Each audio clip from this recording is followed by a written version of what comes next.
9 June মধ্যরাত normal delivery করাবেন, সন্তানের মা হবেন। প্রবল ইচ্ছা নিয়ে সেন্ট্রাল হাসপাতালে চিকিৎসক সংযুক্তা সাহার অধীনে ভর্তি হন মাহবুবা রহমান আঁখি। কিন্তু সেই ইচ্ছাটা আর পূরণ হয়নি। রাত গভীর হলেই অন্ধকার নেমে আসে আঁখির জীবনে। ডাক্তার সংযুক্তা সাহা হাসপাতালে আছেন এমন তথ্য দিয়ে রাত 2টার দিকে অপারেশন থিয়েটারে নেওয়া হয় আঁখিকে। ডেলিভারি করাতে যান ডাক্তার শাহজাদি, ডাক্তার মোনা সহ তাদের সহযোগীরা। আঁখির স্বজনদের অভিযোগ, নর্মাল ডেলিভারির সময় সাইট কাটতে গিয়ে সে সময় মূত্রনালী ও মলদ্বার কেটে ফেলায় অতিরিক্ত রক্তক্ষরণ হলে জ্ঞান হারিয়ে ফেলেন আঁখি। বন্ধ হয়ে যায় নবজাতকের হার্টবিটও। এরপর দ্রুত সিজার করে সন্তান পৃথিবীতে এলেও ক্ষণিকের ব্যবধানেই মারা যায় নবজাতক। আশঙ্কাজনক অবস্থায় আঁখিকে ল্যাবেট হাসপাতালে ভর্তি করা হলেও 9 দিন অসহ্য যন্ত্রণাকে সহ্য করে মারা যান তিনি। লাইফ সাপোর্টে 10 দিন ছিল, জীবনের সাথে যুদ্ধ করে কিছুক্ষণ আগেই আমার বোনটা মারা গেল। তো এই মারা যাওয়ার পিছনে আর যাতে কোনো এই ধরনের সাধারণ পেশেন্ট যারা সিজার হবে, নর্মাল ডেলিভারি হবে, যাতে এরকম ভুল চিকিৎসা না করে সেই দিক থেকে আমি ডাক্তারদের কাছে সবসময় অনুরোধ জানাবো, জনস্বাস্থ্য মন্ত্রণালয়কেও অনুরোধ জানাবো যাতে এগুলো মনিটরিংয়ে রাখে সবসময়, আর যাতে কারো অকাল প্রাণ ভুল চিকিৎসায় হারিয়ে না যায়। একেবারেই রানিং কেবল স্টুডেন্ট, ইডেনে পড়াশোনা করছে, কত ভবিষ্যৎ, কত ভালো কিছু, একটা সন্তান আসবে পৃথিবীতে, কি আনন্দ। এরকম একটা অবস্থায় একেবারে মৃত্যুর খবর, একটার পর একটা, দুটো, একটা সন্তান গেল, এরপরে তার মা, আপনার বোন খুব সম্ভবত। জি, আমার বোন। এই সিচুয়েশনটা কিভাবে দেখলেন চোখের সামনে? আসলে এটা যে কত কষ্টদায়ক পৃথিবীতে মৃত্যু যন্ত্রণা, সেটা আমরা সকাল থেকে ওর সামনে আসলে দাঁড়িয়ে, এই লাইফ সাপোর্টের সামনেই। কারণ ডক্টররাও আমাদেরকে বলেছেন যে আসলে একেবারে সে লাস্ট স্টেজে, আমরা দাঁড়িয়ে থাকতে থাকতে 2 ঘন্টা যে কী রকম জীবন যুদ্ধ করলো, মৃত্যু যন্ত্রণা কাকে বলে এটা আমার বোন বলতে পারবে। আর আমরা বাইরে থেকে যতটুকু বাহ্যিকভাবে দেখেছি, এটা খুবই কষ্টদায়ক। এই খবরে দিশেহারা পরিবারের সদস্যরা।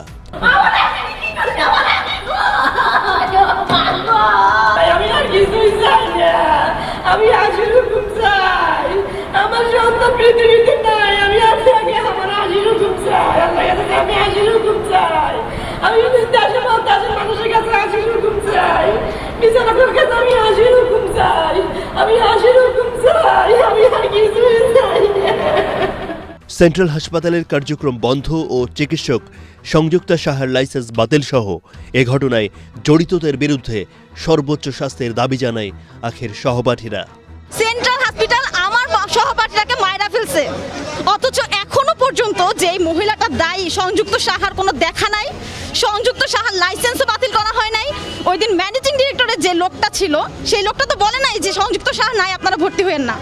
ওই লোকটাকেও এখন পর্যন্ত কিছু করা হয় নাই। কিসের জন্য? ওর কি মৃত্যু কখন হবে সেটার জন্য অপেক্ষা করা হয়েছে? তারপরে ওকে ধরবে, ওদেরকে ধরবে, তারপরে কিসের জন্য এতক্ষণ কিসের জন্য ওয়েট? এখন কেন এত পুলিশ, এখন কেন এত মানুষ? যখন ওই মেয়েটা মৃত্যুর সাথে লড়তেছে তখন কেন কেউ আসতে পারে নাই?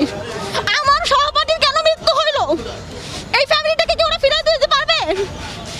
ওর পুরো ফ্যামিলিটা যে শেষ হয়ে গেল, এটা কি ওরা ফেরত দিতে পারবে?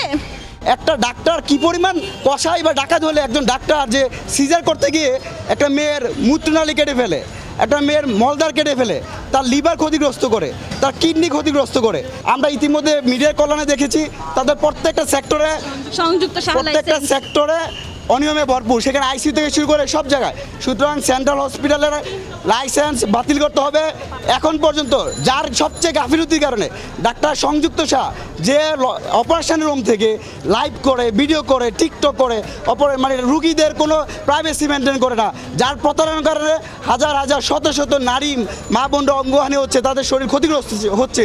সেই সংযুক্ত শাহকে অনতিবিলম্বে আজকের মধ্যে গ্রেপ্তার করতে হবে। এবং তারা যেহেতু আমাদের সন্তানকে মেরে ফেলছে, আমার বোনদেরকে মেরে ফেলছে, আমাদেরকে হুমকিও দিচ্ছে, আমরা মরার জন্য প্রস্তুত। আমরা আজকে সেন্ট্রাল হসপিটালে যাব, গিয়ে আমরা বলবো যে ভাই আমাদেরকে মেরে ফেলে। ল্যাবেট হাসপাতালে আঁখির চিকিৎসা করেছেন চিকিৎসকদের 6 সদস্যের টিম। যদিও তাদের কেউই গণমাধ্যমে কথা বলেননি, জানাননি ঠিক কী কারণে তার মৃত্যু হয়েছে। হাসপাতালের মুখপাত্র মেহেরে খোদাদ্বীপ জানায়, অতিরিক্ত রক্তক্ষরণের কারণে মৃত্যু হয়েছে তার। রোগীর ইউরিন আউটপুট একেবারেই বন্ধ ছিল, এই কারণে আমরা ডায়ালাসিস দেই এবং সকল প্রকার প্রচেষ্টার পরও রোগীর কোনো প্রকার উন্নতি আমরা পরিলক্ষিত হতে দেখিনি। আমরা রোগীকে লাইফ সাপোর্টে পেয়েছিলাম, এবং যে হিস্ট্রি আমরা জেনেছি সেটাতে রোগীর প্রসব জটিলতা ছিল, প্রসবোত্তর রক্তক্ষরণ ছিল। আমাদের 6 জন চিকিৎসক ছিলেন মেডিকেল বোর্ড, ওই মেডিকেল বোর্ডের সদস্যরাই বলে দিয়েছেন কি করতে হবে। ওনার লাইফ সাপোর্টই তো উনি এসছেন এখানে। গোটা দেশের মানুষের চোখ এখন যেখানে, সেই মাহবুবা রহমান আখির মৃত্যুর পরেও ল্যাবেড হসপিটাল কর্তৃপক্ষ নিশ্চিত করে বললেন না ঠিক কি সমস্যার কারণে, কি ভুল চিকিৎসার কারণে মৃত্যু হয়েছে আখির কিংবা তার নবজাতকের। এখনো পর্যন্ত সেন্ট্রাল কর্তৃপক্ষ, সেন্ট্রাল হাসপাতাল কর্তৃপক্ষ স্পষ্ট করেনি তাদের বক্তব্য, তারা আসেনি, তারা খোঁজখবর নেননি, তারা কোনো সহযোগিতার হাতও বাড়াননি।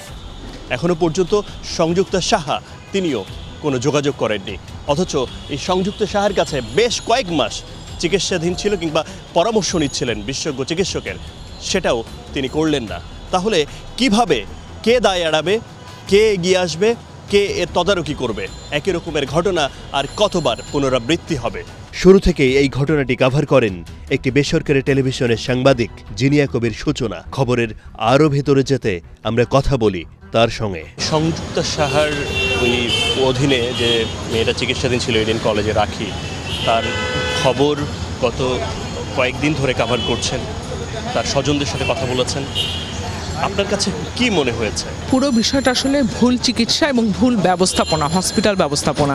ডাক্তার সংযুক্ত, আমি যেটি জেনেছি, আসলে আমি গণমাধ্যম কর্মী হিসেবে যেটি জেনেছি যে ডাক্তার সংযুক্তা সাহা, আমি এবং দেশ টিভি ছিল আমাদের সাথে, আমরা একসাথে যখন হসপিটালের স্বাস্থ্য দপ্তরের পরিচালক এবং মহাপরিচালকের সাথে আমরা যাই, তখন আমরা বেশ কিছু অসামঞ্জস্য দেখতে পাই। কোনো চিকিৎসক যদি না থাকেন, তার আন্ডারে কোনো রোগী ভর্তি হতে পারেন না। ডাক্তার সংযুক্তা সাহা কিন্তু দুবাই ছিলেন, কিন্তু কাগজে কলমে সব জায়গায় এই যে মাহবুবা রহমান আখি, তিনি কিন্তু ডাক্তার সংযুক্তা সাহার আন্ডারে ভর্তি হয়েছেন এবং তাকে যে দুজন চিকিৎসা করেছেন, সেদিন সার্জারি করেছেন, তারা দুজন মেডিকেল অফিসার এবং তারা আসলে খুব এফিশিয়েন্ট হ্যান্ড কিনা সেটা তো আমরা দেখতেই পেলাম। এবং তাদের যে ভুল চিকিৎসা হয়েছে সেটা কিন্তু ল্যাবেডও কনফার্ম করেছে যে আসলে তারা মূত্রনালী কেটে ফেলা হয়েছে এবং তার যে ব্লিডিং সেটা বন্ধ হচ্ছিল না। রাত 3টার পরে তার আর জ্ঞান ফিরেন এবং গতকালকে কিন্তু আমাদের রিপোর্টটি যখন গণমাধ্যমে প্রচার হলো, তারপরে কিন্তু অনেক ভিকটিম আমাদের সাথে যোগাযোগ করেছে ইনবক্সে, যেটি রিপোর্ট আপনারা গতকাল চ্যানেল 24-এ দেখেছেন যে একজন পুলিশ কনস্টেবলের সাথে কি হয়েছে, একই চিকিৎসক, একই হাসপাতাল। এবং আপনি এরকম অজস্র ঘটনা, আমাদের একটা 3 মিনিটের নিউজে তো আর এতগুলো ব্যাপার আসতে পারে না, বলা যায় না। তো এই বিষয়গুলো আমরা দেখলাম, বিশেষ করে সেন্ট্রাল হসপিটাল আসলে এই দায় কোনোভাবে এড়াতে পারে না। কোন জায়গায় প্রবলেমটা ছিল? বাচ্চাটা তো পরিণত অবস্থায় ছিল, আমি যতদূর একদম 39 সপ্তাহের বাচ্চাটা একদম পরিণত অবস্থায় ছিল, কিন্তু হসপিটাল সেই ম্যানেজমেন্টটা করেনি, কারণ ততক্ষণে তো আখির অবস্থা খারাপ হয়ে গেছে এবং যেহেতু তার অবস্থার অবনতি হয়েছে, বাচ্চাটা ম্যানেজমেন্টে খেয়াল করেনি এবং সেন্ট্রাল হসপিটাল কিন্তু এনআইসিইউ নেই। বাচ্চাটার মানে অক্সিজেন পায়নি, যেহেতু ডিলে ডেলিভারি হয়েছে, বাচ্চাটা মায়ের কাছ থেকে অক্সিজেন পায়নি, সে কারণে বাচ্চাটা মারা গেছে। চিকিৎসকরা এমনটাই বলেছেন। এই ঘটনার পর টানা 9 দিনে কোনো খোঁজ পাওয়া যায়নি সেন্ট্রাল হাসপাতাল কর্তৃপক্ষের।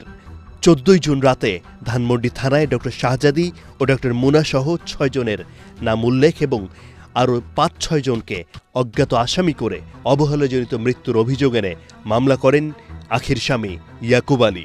এরপরই গ্রেফতার হন চিকিৎসক শাহজাদি ও মুনা। আদালতে ভুল চিকিৎসার দায় স্বীকার করে এখন কারাগারে আছেন তারা। এবার আমরা যেতে চাই রাজধানীর সেন্ট্রাল হাসপাতালে। শুরুতেই বাধা, অনুমতি ছাড়া ভিতরে প্রবেশ নিষেধ। তাই কিছুটা সময় বাইরেই অপেক্ষা। কোনো কর্মকর্তা বের হলেও কথা বলতে চান না কেউই। 1 ঘন্টারও বেশি সময় অপেক্ষার পর আমরা পেয়ে যাই সেন্ট্রাল হাসপাতালের চেয়ারম্যান ডাক্তার মতিউর রহমানকে। এটা সম্বন্ধে তো এখন টেস্ট চলছে, এখন তো আমি কিছু বলতে পারবো না, কেসের বাইরে কিছু তো বলা যাবে না। স্যার, আপনার হসপিটালে যেটা হয়েছে, সেই বিষয়গুলোতে আপনাদের যে ডক্টররা ছিল তারা দায় স্বীকার করেছে কোর্টে, সেই বিষয়ে তারা তো সব জেলে। নিঃসন্দেহে স্যার, মানে এটা মানে আপনাদের অজানায় কি হয়েছে নাকি আপনারা জানতেন ব্যাপারটা? আমরা তো জানতাম না, রাতেবেলা 3টার সময় হয়েছে না। তাদের সঙ্গে যোগাযোগ করছি, তাদের সঙ্গে তাদের এক্সপেরিয়েন্সও সব বেয়ার করছে, বুঝতে পারছেন না। আর আমরা ওই কেস চলছে, তো কেসের বাইরে তো কিছু বলা যায় না, আপনি তো জানেন কেমন। তাই তার ভিতরে আমি বলে দিলাম। আর এই ধরনের প্রবলেম যাতে না হয় তার জন্য আমরা প্রিকশন সব নিচ্ছি। আপনাদের এখানে চিকিৎসা বন্ধ করার কথা বলা হয়েছে আপাতত? বন্ধ আছে, সেই বিষয়ে বন্ধ আছে, বন্ধ আছে। কিন্তু স্যার, এত বড় একটা হসপিটাল বন্ধ রাখতে হলো, হ্যাঁ সে তো গ্রেট প্রবলেম। আপনারা কি বিষয়টি নিয়ে অরিট? গ্রেট প্রবলেম, অত্যন্ত ওয়ারিড। আপনারা কি করবেন স্যার এখন আপনাদের? এই আজকে আবার মিটিং আছে, আমরা আমরা কি করা যায় না যায় সব চেষ্টা করছি আমরা। স্যার সংযুক্ত সাহার আপডেট কি? উনি কোথায় আছেন? উনি তো আমি বলতে পারবো না উনি কোথায় আছেন, তো উনি এখন কেস করছেন না, উনি বন্ধ আছে। উনি কি স্যার বাংলাদেশে আপনাদের সঙ্গে কোনো যোগাযোগ বলতে করেছেন? পারবো না, আপনারা কোনো যোগাযোগ- আমার সঙ্গে কথা হয় নাই, আমার সঙ্গে কোনো কথা হয় নাই। আপনারা কি ওনার সঙ্গে যোগাযোগ করার চেষ্টা করেননি? চেষ্টা করেছিলাম, ওখানে ফোন ধরেন না। এবার সংযুক্তা সাহার খোঁজে টিম সমাধান কোথায়? অনেকবার মোবাইলে ফোন করেও তার হদিস মেলেনি। পরে হোয়াটসঅ্যাপে মেসেজ করলে তিনি জানান সত্যটা তুলে ধরতেই কথা বলবেন গণমাধ্যমে। যেই জায়গাটা আমি ছিলাম না সেই জায়গাটা আমাকে ইনভলভ করার এটা বুঝাই যাচ্ছে উদ্দেশ্য প্রণোদিত। আমি ফ্রি হয়ে আপনাকে জানাবো কখন আমি কথা বলতে। এর একদিন পর অর্থাৎ 20 জুন গণমাধ্যমের মুখোমুখি অভিযুক্ত চিকিৎসক সংযুক্ত সাহা নিজেকে একেবারেই নির্দোষ দাবি করে মাহবুবা রহমান আখের মৃত্যুর ঘটনায় সব দায় চাপিয়েছেন সেন্ট্রাল হাসপাতাল কর্তৃপক্ষের ওপর। একমাত্র দায়ী সেন্ট্রাল হসপিটাল। আমার অ্যাবসেন্সে আমি কেন দায়ী নিব? এটা তো সেন্ট্রাল হসপিটালে ফার্স্টে ওই রুগীকে বলা উচিত ছিল, এবং রুগীর হাজব্যান্ডও বলেছে যে আমি যদি জানতাম সংযুক্তা সাহা নাই তাহলে আমার সেকেন্ড টার্গেট হসপিটাল ছিল আদ্দিন হসপিটাল। তাহলে কেন এটা বলেনি যে আমি সংযুক্তা সাহা নাই? আমি সংযুক্তা সাহা নাই, আপনি এখানে খুঁজতে আসছেন আমাকে সংযুক্তা সাহা আছে কি নাই? প্লেন উত্তর হচ্ছে সংযুক্তা সাহা নাই। এই মিথ্যাচারিতা কেন? কিন্তু তারা তো এসেছে আপনার না সেটা আসতে পারে, সেটা তো আসতে পারে। আমার কথা হচ্ছে আসতে পারে। আমি এবং আমি বলি শুনেন, আমার তো আমি অন্তত 20 জন কথা বলেছি তারা এই ধরনের ঘটনাটা ঘটেছে এবং তারা এই ভুক্তভোগীটা হয়েছে এবং অনেকের আপনার দ্বারা বলছে অবহেলা ভুল স্বীকার পর্যন্ত করা হয়েছে। না সেটা যদি তারা শুনেন স্পেসিফিক আপনাকে অভিযোগ আনতে হবে। এভাবে গদবাধা বললে হবে না, জম্মুকে বলেছে তমুকে বলেছে। আজ পর্যন্ত বিএমডিসিতে আমাদের নামে কোনো অভিযোগ নাই। তার দাবি ডেলিভারির দিন তিনি দেশেই ছিলেন না, এমনকি আখির ভর্তির ব্যাপারে তিনি কিছুই জানতেন না। আখির ভুল চিকিৎসার খবর প্রচারের পর হাসপাতালটির এমন অবহেলাজনিত চিকিৎসার আরও অভিযোগ বেরিয়ে এসেছে গণমাধ্যমের কল্যাণে, যে ঘটনাগুলোর সাথে জড়িয়ে আছে চিকিৎসক সংযুক্তা সাহার নাম। ডাক্তারই দেখে না, কিন্তু অ্যাসিস্ট্যান্ট এটা দিয়ে আমাকে পাঠিয়ে দিছে। আমি তখন বললাম আমার সাথে ডাক্তারের সাথে মিট হয় নাই, আমি রোগী পেশেন্ট দেখাইতে পারি না ডাক্তারকে, আপনারা এগুলো কিভাবে দিলেন? আমার নর্মাল ডেলিভারি করে দিছে, এটা করে রিভিউ ভিডিও করছে। এর মধ্যে আমার যে ওই যে শিলি দিছে, তারা আমাকে যখন রিলিজ দিয়ে আমাকে বলে নাই যে আপনার মানে সাইড কাটা হয়েছে, শিলি দিছে, আপনি এভাবে চলবেন। পরে 3 দিন পরে শিলিগুলো সম্পূর্ণ ফেটে গেছে। তো ফেটে যাওয়ার পরে আমার তো প্রচন্ড যন্ত্রণা, একটা বাচ্চা হইতে যে কষ্ট তার থেকে দ্বিগুণ কষ্ট আমার। আমার বাথরুমের রাস্তা মানে কেটে ফেলছে, মানে খুব গভীরে কেটে ফেলছে। আমার টয়লেট আসতো আমি বলতে পারতাম না, অটো হয়ে যেত। তাকে আমি প্রশ্নগুলো করছি কিন্তু সে আমাকে মানে কোনো সন্তোষজনক উত্তর দিতে পারে না। সেন্ট্রাল হসপিটালে আমার অপারেশন করলো, আলট্রাসাউন্ডে আসছে যে আমার খাদ্যনালী ছিদ্র হয়ে করে ফেলছে মিশিংয়ের দ্বারা। 2 মাসে আমার 3টা অপারেশন করছে, তারপরে আবার ল্যাবেডে অপারেশন করলো। ডাক্তার সংযুক্তা সাহা আমারে একবারে পঙ্গু করে দিল। আখের ভুল চিকিৎসার অভিযোগের পর এরই মধ্যে স্বাস্থ্য অধিদপ্তরের একটি পরিদর্শক দল হাসপাতাল পরিদর্শন করে এবং ওটি করার উপযুক্ত পরিবেশ না থাকায় তা বন্ধের সিদ্ধান্ত দেয়া হয়। সেই সঙ্গে অভিযুক্ত চিকিৎসক অধ্যাপক সংযুক্তা সাহা হাসপাতালে আপাতত কোনো বিশেষজ্ঞ সেবা দিতে পারবেন না বলেও জানানো হয়।